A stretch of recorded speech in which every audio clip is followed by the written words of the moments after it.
o'clock, which means it is our Instagram live. So I'm hoping that Liz from Mini First Aid will be joining me. So I'm just going to see if I can bring her on in. Here we go.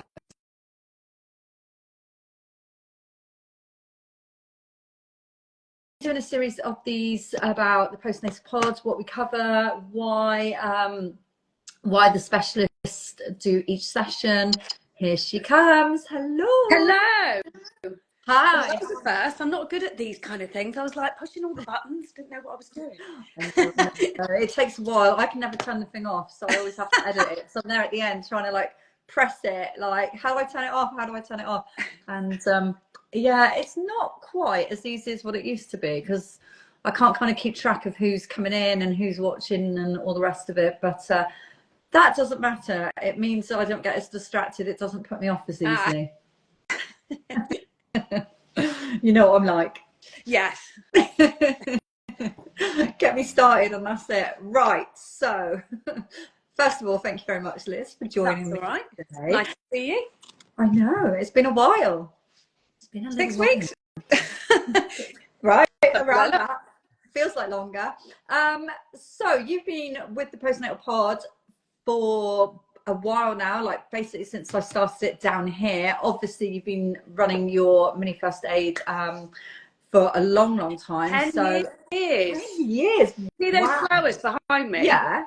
And there's a trophy there as well. Go on, show us your trophy. The trophy. 10 years long service. You can't really see it there. But, that's well. Yeah, we've just come back from training weekend in Derbyshire, and there was only 200 of us up there. So many franchises. Well, now. there's 76 franchises and over 80 trainers. So as well as the franchise owners. So yeah, it was really good. That's so cool. So a lot of you spreading the good word. So first of all, if you just want to kind of introduce yourself, who you are, what Mini First Aid is. Let's just pretend that whoever's watching this is like, I don't know. So new to it. Okay, so Mini First Aid was started back in 2015, and basically the reason that Kate Ball's our founder, and the reason she decided to start up a small first aid company was because of an awful tragedy that happened in her family. Basically, her younger brother Matt, and she relayed the story to us again at the weekend. It was just horrendous.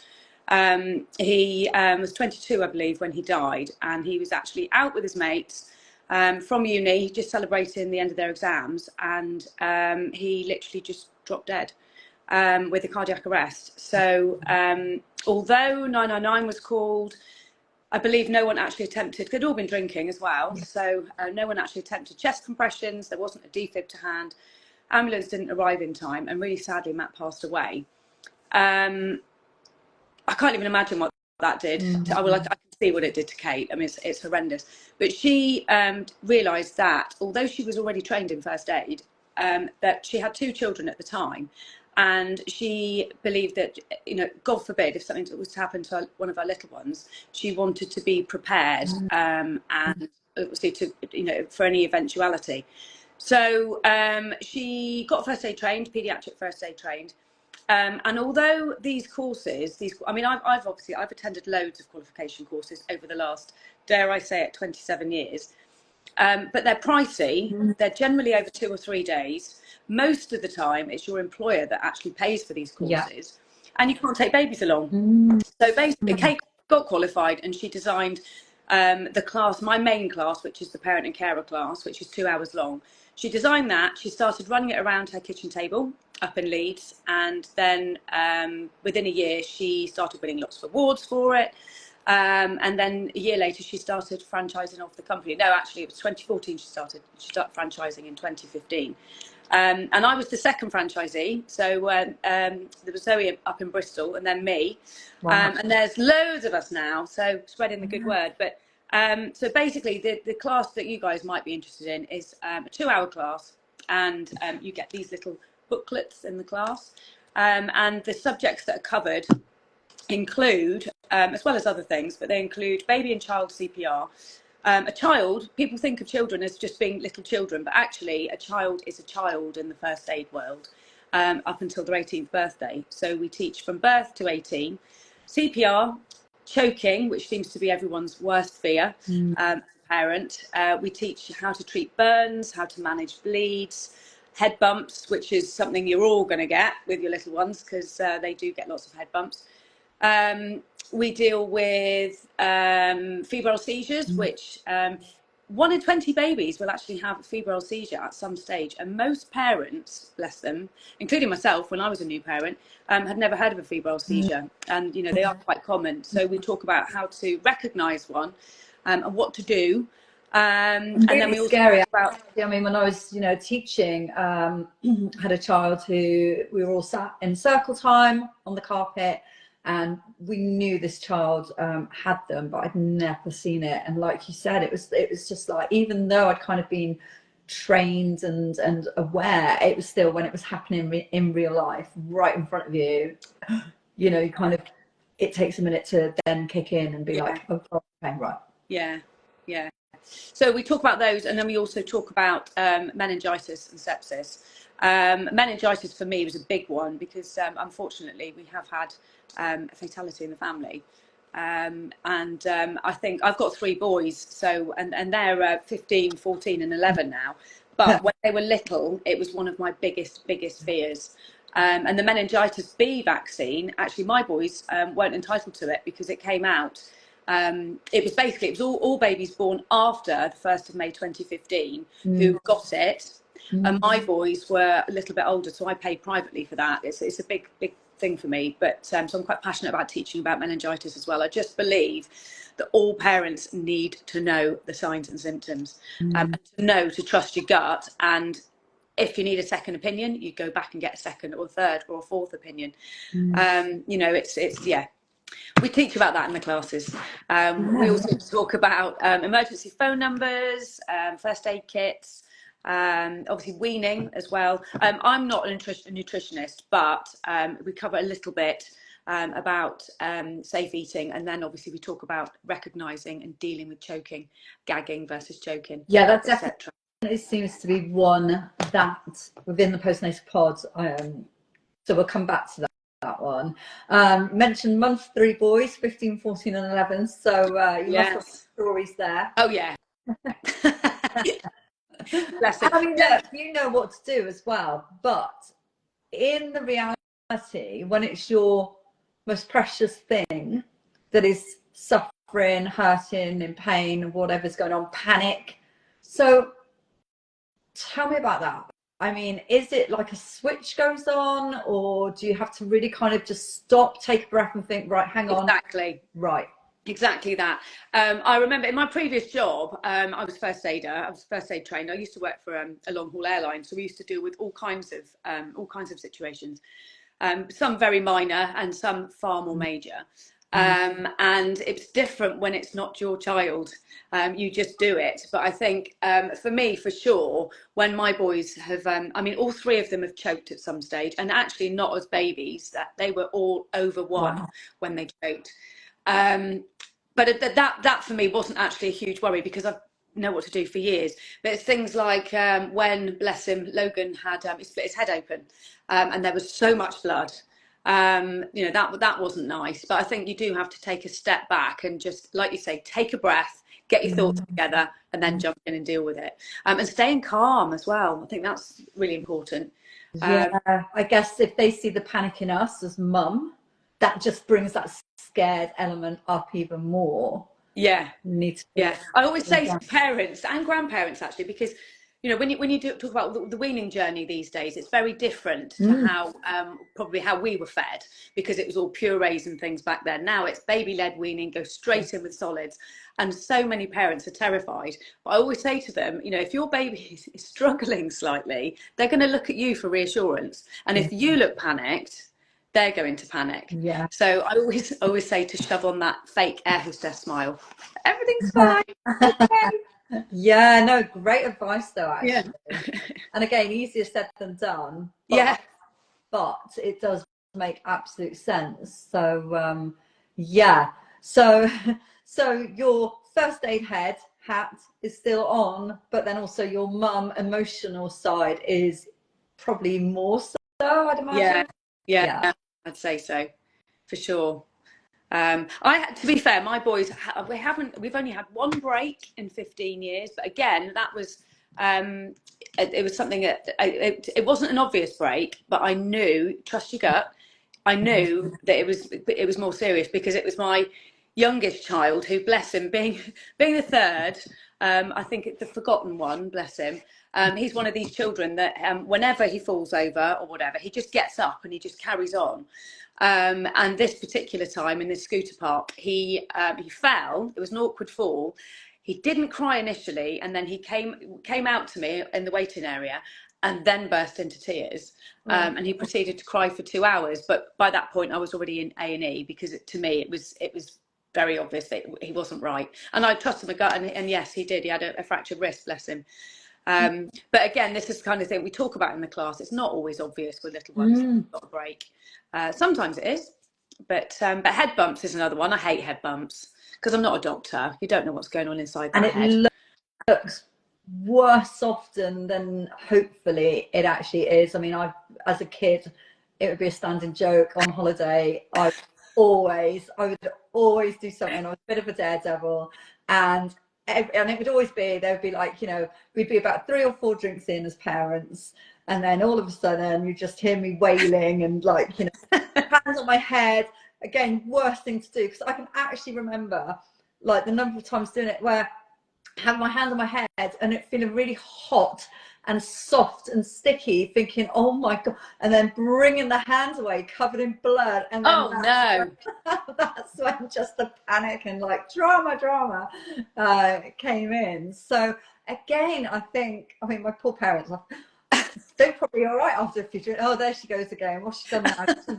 Who can actually drive her to the GP in France? That would have been more of the issue, I think. I probably actually got left till the next day, but no, I didn't.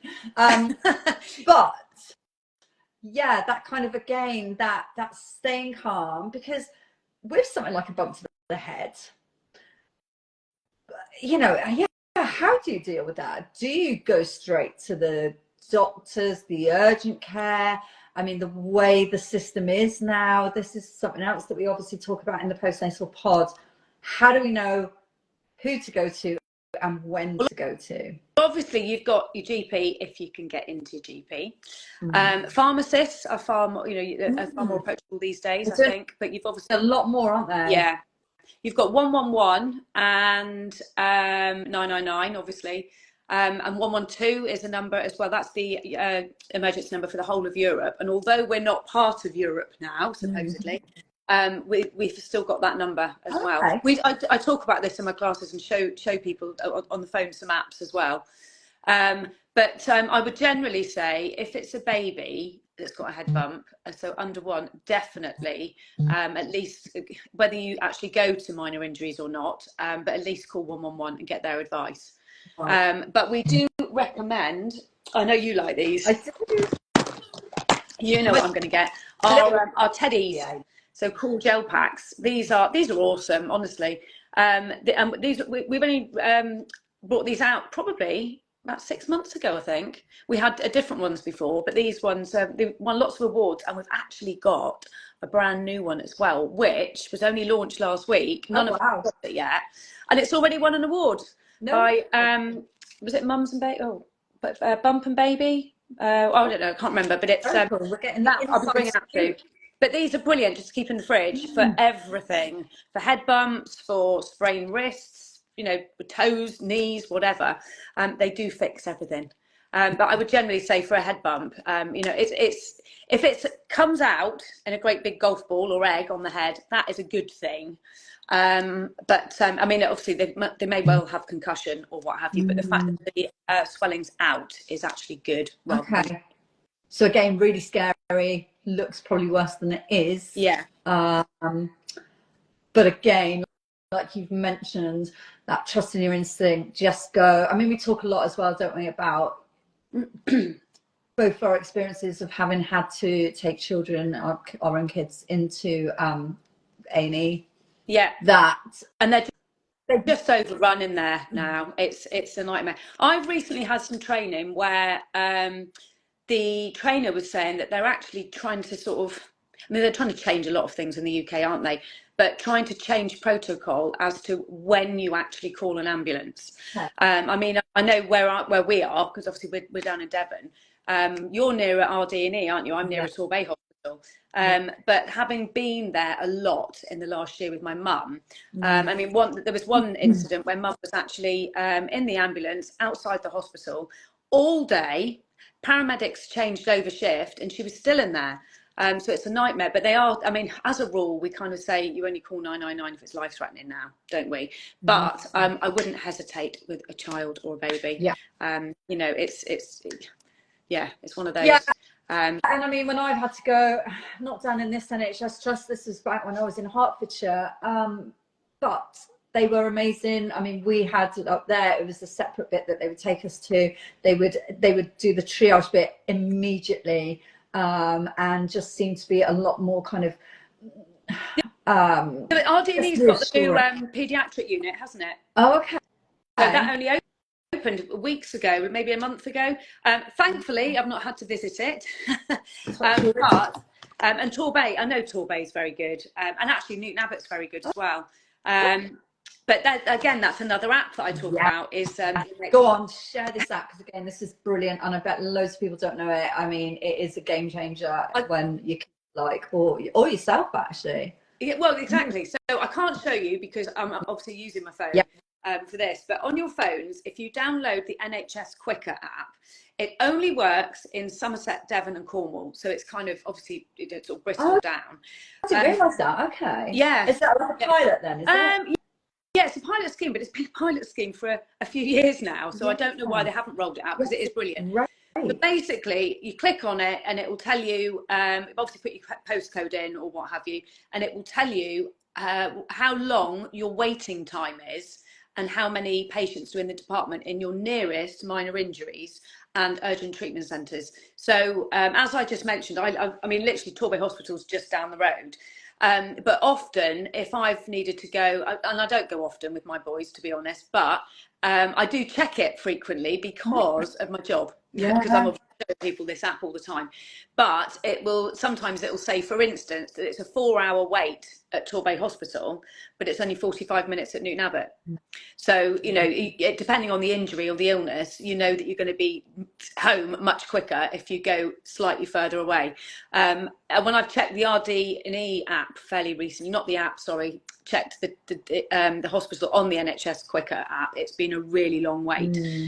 But I wouldn't, I mean, I think this app's brilliant, but I wouldn't 100% rely on it now that they've got the new paediatric centre department. Because as a rule, like you say, with children, they do get seen quicker.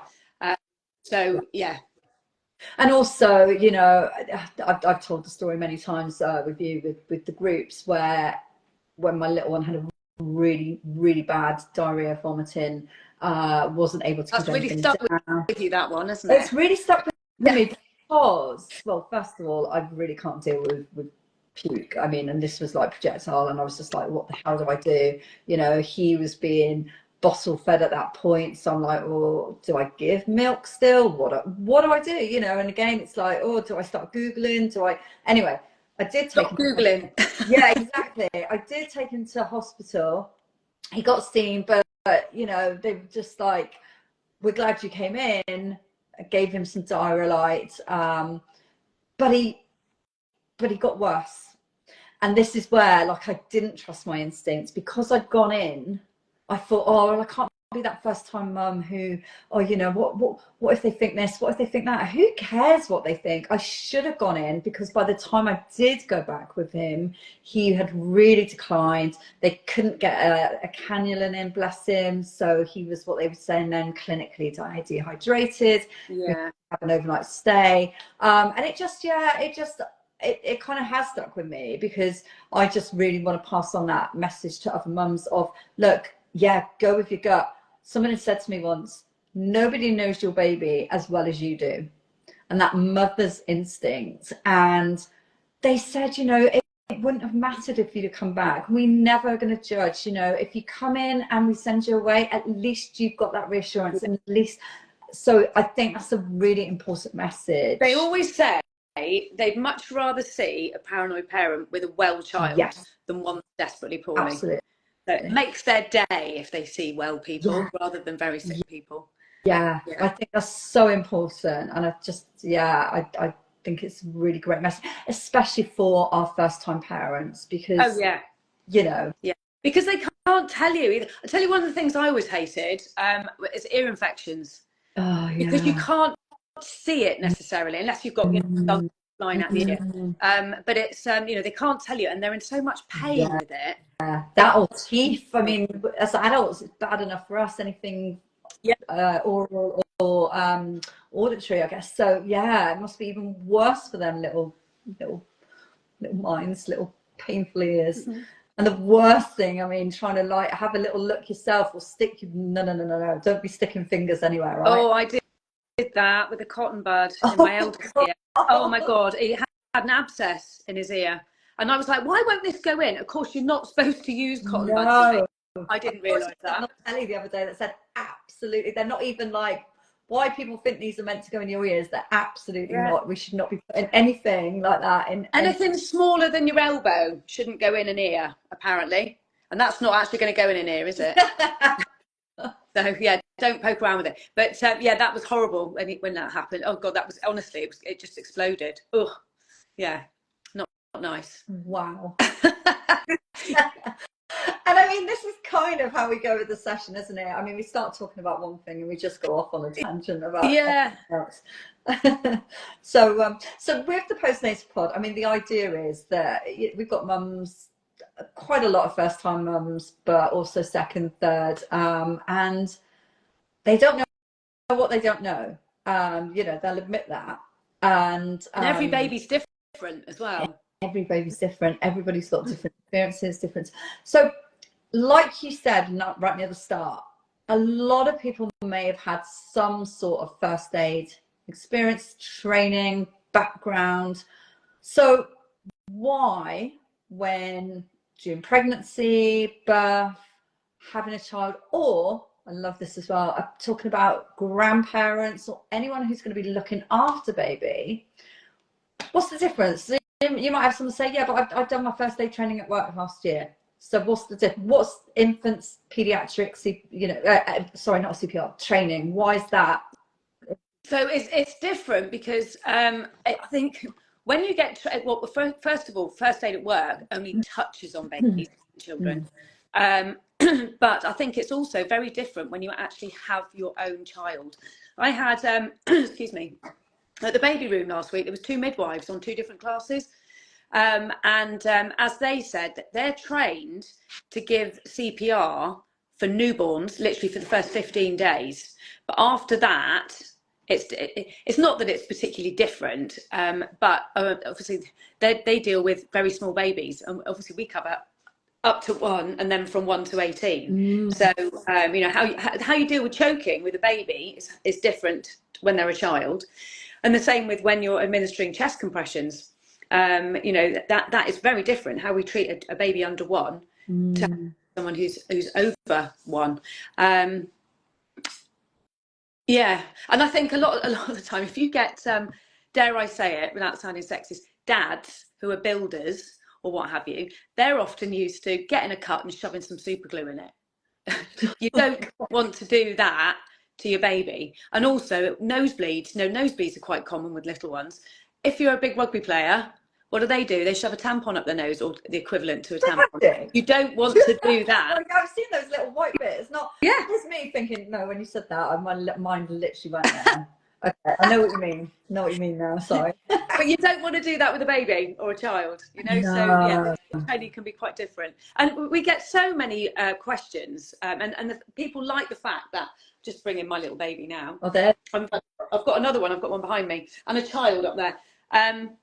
It's nice that in our classes you actually, I can show you the techniques, but you can have a go at the techniques. You're far more likely to remember how to hold a baby and things and hit them if you've tried them on my baby's children.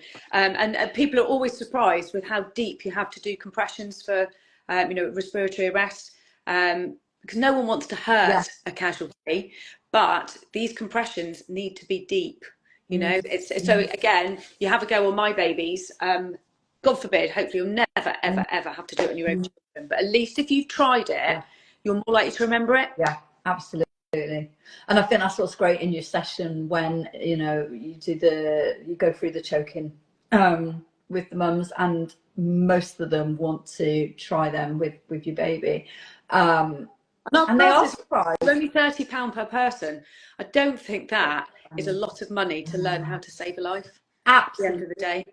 Absolutely, so important. And those mums are surprised at how you know, when you're doing the choking, the kind of the back blows. The back blows, that's the one, you know, and the pressure. And do you remember we had a lovely mum recently, first time mum, who she'd come along to the Postnatal Pod. She'd also done your full course, and literally weeks later she had her little baby. He was choking. Yes. And she did need to get quite stuck in there, and did end up needing to take him to hospital afterwards, because those back blows were with such firm pressure that she had to do. And she literally said that she fed it back to me and to you, which was lovely.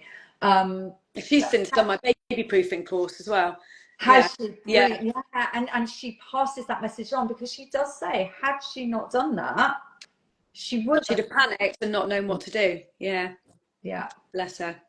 Yeah. So and you know, I do find it interesting how you say as well, you've got obviously parents and grandparents and people of all walks of life, but you've also got those professionals with medical backgrounds or scientific, real research type of backgrounds that really kind of absorb that information in a different way as well, that they really benefit from. They really enjoy those sessions.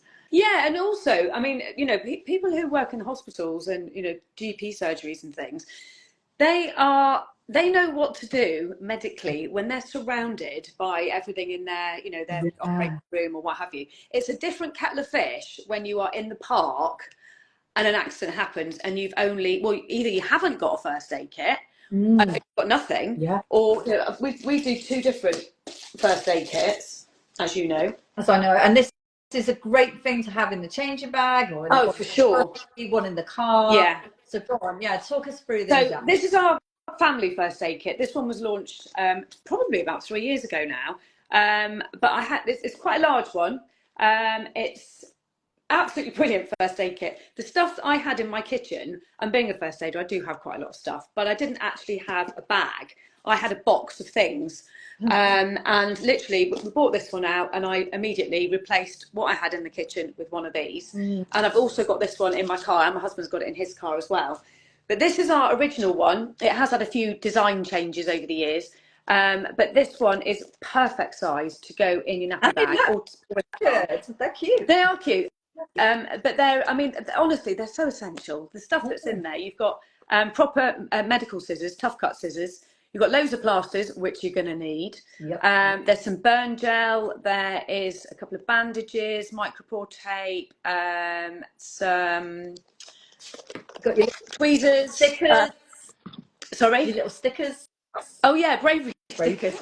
They're a new addition to our first aid kits, but they're brilliant, I have to say. And tell me about your scissors. So with the scissors, so these are tough cut scissors. All first aid kits should have these in, rather than I haven't got them here, they're actually in a box. They might just be, you know, small set of scissors. You're not going to be able to cut through clothes with a small set of scissors. These you can. These will even cut through jeans, you know, or seat belts. They're absolutely brilliant, and they're blunt on the end, so you're not going to stab the casualty. But all first aid kits should have these in. This actually, to be fair, this is always a huge selling point for our first aid kits, because they are such good scissors. But yeah, I think it's always good to be prepared. You might never need your first aid kit, but you'll be stuck if you haven't got one when you need one. Although, how often, especially, you know, in those kind of preschool years, I would say, you're always at the blooming park, even if it's not your own child. Something always happens at the park. Always. And like, to just have that kit, and just to be able to be that person who's like, do you know what? Here, let me help. Well, the other other thing is, and I think you bought some of these off me before. Yes. The WhatsApp wipes. Yes. So I would recommend, our first aid kits do not come with medication in them. We're not allowed to recommend brands, but there are certain things that I would recommend you have in there. Calpol, again, that is a brand, but Calpol is the only brand of baby paracetamol that comes in sachets. So you can put sachets in your first aid kit. I do carry one of these WhatsApp wipes in my first aid kit.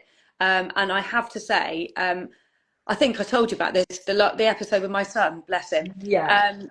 I've always carried one. They're great for bee stings, nettle stings. Dogs can use them too. Mine's behind the camera, bless her, sleeping. I know, mine's over here sleeping. But what happened last October with my eldest son, bless him, he was picked up by his friends, literally picked up, not in a car, but picked up.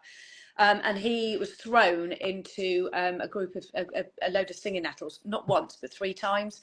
It happened at school, and I had a phone call from school, and you dread those phone calls, don't you? You just think, oh, what's happened now? Yeah. Anyway, they asked me to go up to school and see him, that he had a few nettle stings. I went up there, literally, I just had a big box of these delivered. They were still by the front door.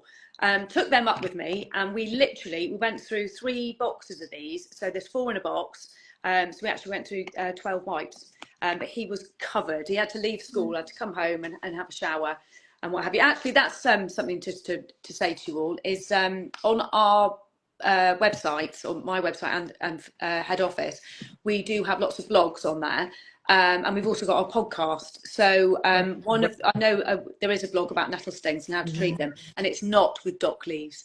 But yeah, honestly, these, I can't recommend these enough. And I just carry one in my first aid kit. But having had to put them into practice with that incident, I know how good they are. I mean, worst case scenario as well. Could that could it's like a chemical burn, really, couldn't it?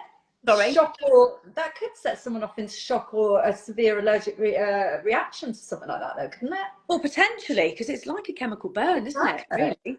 Yeah. So I was very lucky. I mean, with him, obviously we used these. Then I brought him home. He stripped off. He had a sort of a warm, soapy shower, and you don't want to scrub it, obviously. Just gently. So the soap washes the stings out. But then he ended up sitting, bless him, the rest of the day up in his bedroom doing schoolwork with just his boxer shorts on, because he was absolutely burning. Oh, so bad. Those naughty boys. Boys are so naughty sometimes. Yeah, it was banter that went a bit far, but and we both, myself and my son, we got lots of apologies. So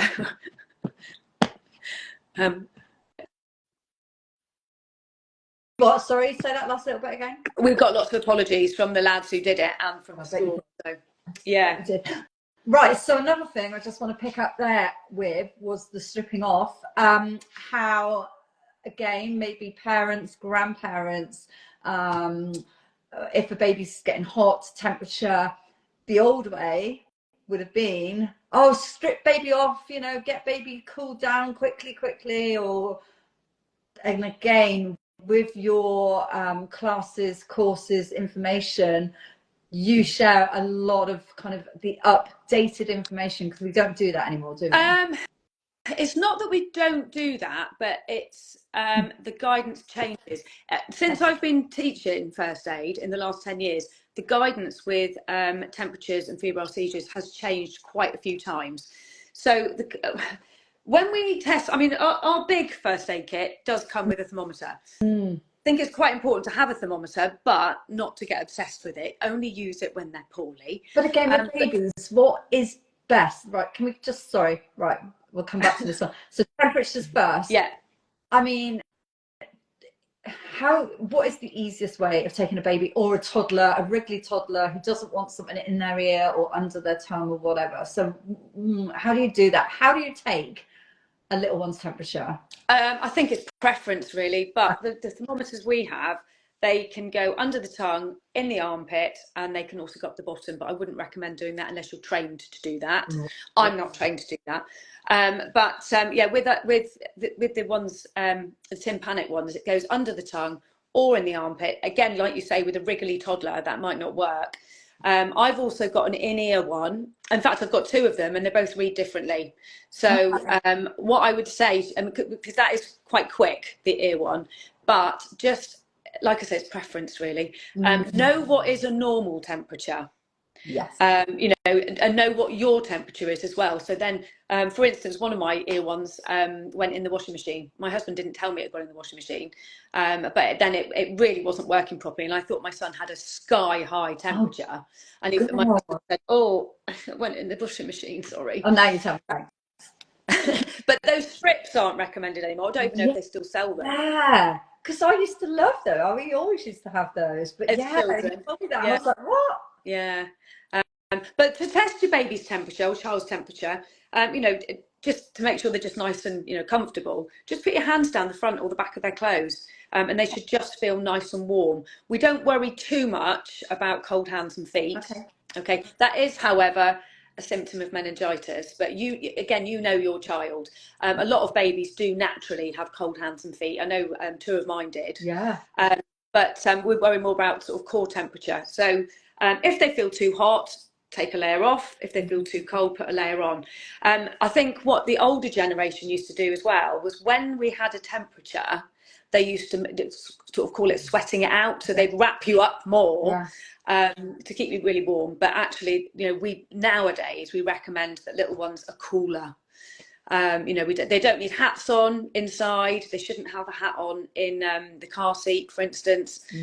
Talking about car seats as well, they shouldn't have extra layers on in the car seat, like a coat, hoods, anything like that. I think they might restrict the airway or that they can overheat, because little ones do overheat in car seats. And if they're already poorly, and then they've got too many layers on, and they're in that restricted space. What about those nice little, you can get those kind of blankets where the straps can come through and it's literally kind of wrap one side, wrap the other, like just sits over, so it's just a car seat kind of blanket. I would only get one if it's recommended for that specific car seat.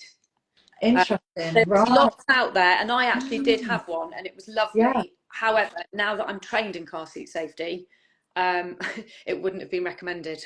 Wow. Now, the car seat safety that you do, is that part of the course or is that something added on? It's not part of the course, but because I'm qualified in it, I'm more than happy to check people's car seats. There is another lady who I always pass on, though, if they want car seat advice and car fitting. There's nothing she doesn't know about car seats, but I'm more than happy just to check fitting and to give it, you know, general advice. Amazing. Okay. And yeah, really good tip again about temperatures. So having a kind of so you asked about stripping them off. Yeah. So we don't strip everything off now. The guidance changes seasonally, really, because you wouldn't, if you had a baby with a very high temperature who's potentially going to have a febrile seizure, you are not going to want to take them outside in the cold because they're going to get too cold too quickly. They'll shiver, warm themselves up, and potentially have another seizure. Right. At the same time, you don't want to take them outside in the burning hot sunshine because it's going to warm them up. So currently, the advice is if you witness a febrile seizure, again, that I can tell you signs and symptoms in the class, but you just want to take off outer layers if you can and just loosen any tight clothing. So, you know, you could undo a baby grow, for instance, but you know, you certainly don't want to go putting ice packs or cool packs on them, no cold flannels. But again, like I said, this kind of advice does change seasonally, really. Right. Updated, should I say. And we're at a funny time of year now, aren't we? I mean, it's a gorgeous day here now, but it's cold. It's freezing out there. Yeah, it's freezing. Inside, but yeah. Windy, isn't it? But last week it was frosty in the morning, wasn't it? And then it was glorious, lovely and warm lunchtime. So that's another thing to put in your first aid kit, which I would recommend, is just you know, a trial size or travel size sun cream for your little ones. Right. Because we get caught out from this time of year. Yes. And you talk about that because again, we get lots of questions around that. What type? What's best? Blah blah blah. We talk about again covering car seats or buggies with a blanket or a muslin. We don't do that. But there is a gadget called a snooze shade, which you can use for a pram or a car seat, which is brilliant. Looks totally wrong. Yeah, it does look wrong. Gosh, that little one must be burning hot inside there, but they are brilliant. With regards to snooze shade, let me just say it's got to be a snooze shade one. You can buy copies from companies like Temu and stuff. Don't do it. Just don't do it. So they wouldn't have gone through the safety standards checking, perhaps. Yeah, absolutely. I would, definitely go. Make sure they've got, the recommended UK kite marks on them. What They about are buying kind of second hand then on something like Vinted, Facebook Marketplace, something, whatever? Again, is this kind of stuff that we shouldn't be really messing with? It's just like, look, buy it brand new from the, I guess reputable. it's judgment, isn't it? I mean, if it's got a label in it, you can see where it's from. I know, and I'm sure you were the same, Rebecca. Once you grow out of stuff, because they don't wear them for very long, you just sell it on, don't you? Yeah. Tell you where it's a really good place, and I'm sure Rebecca will agree with me. It's the Baby Room Exeter. Absolutely, they do loads of stuff. Yeah, brilliant. We're so you want second hand, and also to be fair, you've got John Lewis round the corner from there, and I know they've got snooze shade. Yeah, that's true. Yeah, absolutely. No, we're so lucky with the Baby Room. I mean, not only do we all run all our classes and have all our information and stuff in there. I mean, you've got two brilliant Jen and Jill. In fact, I'm going to have to I'll do one of these lives with one of them. So then rather than kind of share all that now on yours, I'll do one of those anyway. That would be a good thing to talk about. I'm just trying to think, what else do we need to cover? But definitely visit the Baby Room. If you're listening to this, definitely visit the Baby Room, because they're really good. Yeah. Right, stop plugging them now. That's it. Right, we've done your kits. I mean, I guess, the other thing just to mention, like, again, within our sessions, it's just really, it ends up being a bit of a kind of just a chat, really, doesn't it? Someone's normally had something happen to them, so then we have a little bit of a talk about that, or you go through the choking, because like you said, that's a big one. Do you have your little instrument, that one? Go on. Yeah. What that's all about. So, I love this. Wow. There's a very good company that we work with called Fred Safety. They are obviously they'll provide stair gates. They'll provide there's no all the drawer locks, cupboard locks, things like that. Loads of different gadgets. But this gadget is a choke tester.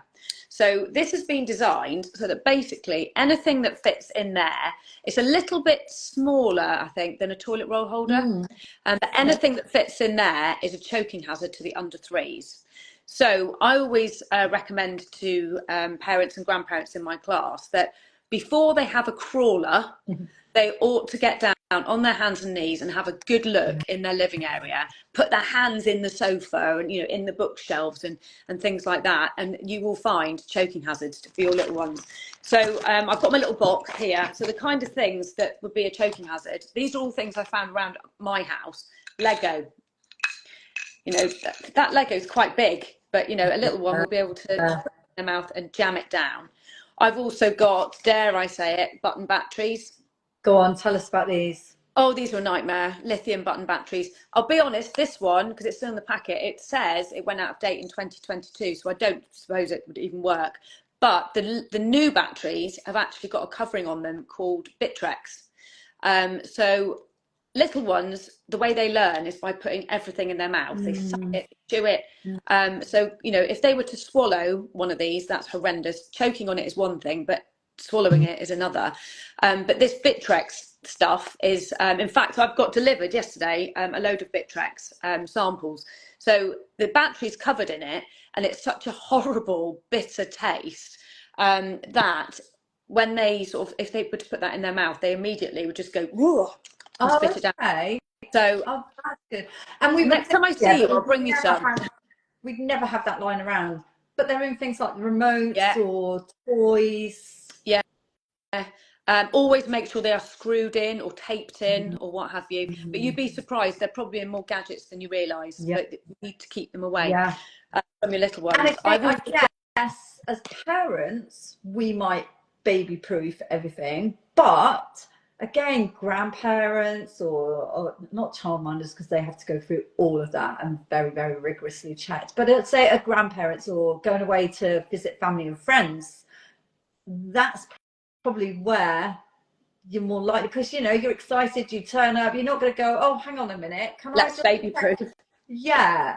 So again, a really good point, something to really consider, that a lot of And us if you've with got older children as well, I mean, I older had, children with the you know, absolutely all their toys lying around and yeah, stuff, marbles, my kids yeah, got loads of marbles constantly on the floor. yeah. So I've got some bigger ones here, but so more Lego. I've also got, there's a 50p here. That fits in there. You might think, you know, well, a little one can't swallow that. If they were to put that in their mouth, their airway is smaller than Yeah. that, but their airway will Yeah. stretch, you know, so that would just jam in their airway. I've got a ball here, which is about the same size as a grape or a cherry tomato. So you can see why they choke on that. Yeah. And it's the texture of the skin that's the problem. Yeah. I hate these lollies. You know, it's one thing for them to get stuck in there, but it's another thing, isn't it, if they fall over and then that gets jammed in their mouth. These are something you want to be aware of, right? These are little glittery balls. Come in all the party Yes. bags.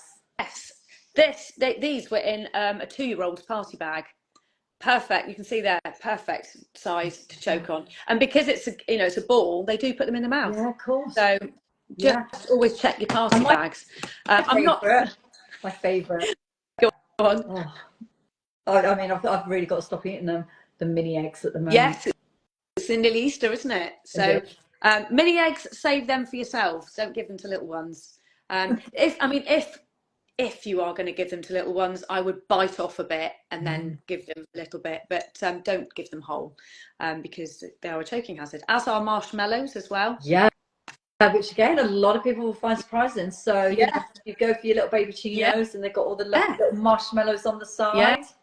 Yeah. So they swell and they're sticky, aren't they? And they could swell in a little one's throat. So I would avoid marshmallows until they're a bit older. But yeah, I mean, all these things, there's so many dangers, isn't there? Well, there is, because I mean, that's a brilliant little kit, but which you sell. Yeah, I mean, again, with my second, he had a water bottle lid. I don't know where he got it. Like a fruit shoot one or something, wasn't it? No, it was a blue, like it must have been like an Evian or something, you know. And luckily, my friend had come over, and she noticed it, because I was like busy making a cuppa or washing the dishes or something, literally back turned, and she was like, "Oh my God!" And I looked, and he had this water bottle that, and he was just literally, and it was just silent. There wasn't the gagging, there wasn't the noise, and that's what you talk about as well, isn't it? I mean, luckily, because it was the right way for the. I know we're not meant to put our fingers in, but it's the other way round, so I could just kind of get it. Yeah. But bloody hell, that was terrifying. Yeah. Yeah. So obviously, again, we cover this more in more detail in the class, but if they're choking is generally quiet. Gagging is generally louder. And they always say as well, if they can cough, I mean, coughing is the best way to relieve choking. If they can cough, let them. It's when they can't cough, you know, and they're silent, that's when you need to intervene. But again, this is another thing, you know, I teach children from the age of 3 very basic first aid. I go into nurseries and things. You know, ideally you need to teach your little ones to be sitting down when they're eating. We're all really bad examples of that, or I know I am. Someone was rushing around like an idiot, or in the car, eating on the go. But you know, with your little ones, ideally they need to be sat in one place while they're eating and learning to eat, where we can see them as well. Yes.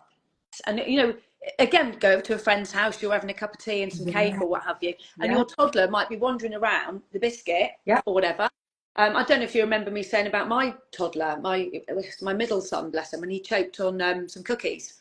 And that was horrendous, because he, shall I tell the story? Go on, tell it. So actually, it was in this room. We only had one toilet in the house at the time. He was about 18 months old.